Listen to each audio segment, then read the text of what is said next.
because we are talking about effectual fervent prayer. I've been given a topic to treat on, intercessor. And I have prepared because once upon a time, I was a district prayer secretary, about 30-something years ago. All right? So I'm sold out to intercessor. And we need intercessor in our district than ever. We need intercessor in Christianity than ever. We need intercessor in Nigeria who will stay in the gap and say, Father, I am here. Use me now. Unquenchable hunger for God. Implicit. Sonny, come. Is he seated? He may answer you, Pa, sir, Daddy, and still remain there. He has answered though, but he's still seated where he is. After 30 minutes of the call that he answered there, he finally come. Has that son obeyed you? He has not obeyed. Complete obedience. Obedience is not complete until it is immediate. I repeat, obedience is not complete until what? It is immediate. When I say, Sonny, sir, as he makes sir, it's already coming. If you want to attract God's presence, obey him implicitly. Yes. Follow divine leading promptly. Fixing your eyes and attention on God. Things that drive away God's presence. I can see somebody standing there. Things that drive away God's presence and glory. Let me rush. I better speak to my paper now. Open and secret sin drives away God's presence. No two way about it. Fornication, adultery, hate, stealing, name it, pride, all drives away God's presence. Lack of integrity drives away God's presence. Living a wordless life drives away God's presence. Prayerlessness drives away God's presence. Lack of spiritual hunger for God's presence drives away God's presence. And pride and arrogance drives away God's presence. Spiritual laziness and attitude of easily giving up. All these things drives away God's presence. Disadvantages of living without God's presence include your Christian life become a struggle and mechanical.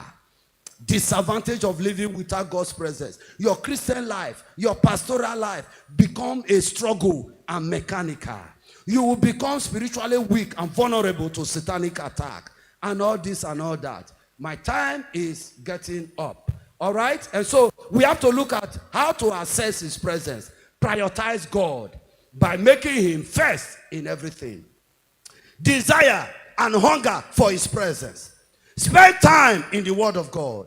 Papa Osweke taught us some years back when he came to the office.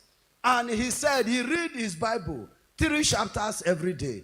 And by December 20-something, he has finished the reading of his Bible. And the following year, he begins again. And I took it from him. And I've been reading my Bible like that. 3 chapters every day. Or any pattern you want to employ. But altogether, have hunger for the word of God. Associate with people who love his presence. Tell me who you are. Show me your friend and I will tell you who you are. Associate with people that love God's presence. Complete surrender that leads to death. And all that and all that. And finally, there is the glory of his presence. There is the power of his presence. There is the need for his presence. There is the judgment of his presence. There is the carrier of his presence. There is the requirement of his presence, the duration of his presence, the sight of his presence, the revelation of his presence, the generation of his presence, the joy of his presence, the manifestation of his presence, the coming of his presence, the promise of his presence, the miracles of his presence, the evidence of his presence, the knowledge of his presence, and finally, the departure of his presence. As he came, he departs. As he came, he departs. God forbid. That is why in 1 Samuel chapter 4, from verse 21, we discover how a child was born. And because of the circumstances surrendering her birth, the mother named him Ichabod. means the glory has departed. That was a mistake by that mother. Why would you use a temporary situation to conclude a permanent situation? Don't use a temporary situation to take a decision for the rest of your life. There are temporary situations. And in those days, our parents used to give such name to us. Some of you are here. You know, my mother's name is Girls Are Too Much. That is the name of my mother. Because my grandmother gave birth to about 7 girls and return back. Return back to our homes. Return back to our lives.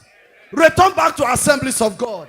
Some people said that Assemblies of God had crisis. Assemblies of God is the worst church. I am very proud of AG. No retreat, no surrender. If he tire you, come out. Oba not a go transfer.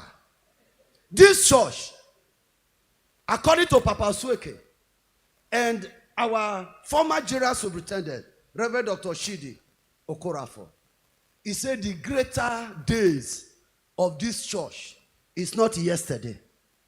It's not even today. It is tomorrow. And I agree with them. It is tomorrow. It's going to happen in our time. That our members will get to church and the cloud will cover the temple. And the pastor cannot trace his step. Everybody will remain motionless because the owner of the church has taken over. May the owner of the church come to the church today. May the owner of Assemblies of the crowd will take over the camera. The instrumentalists. We had a church when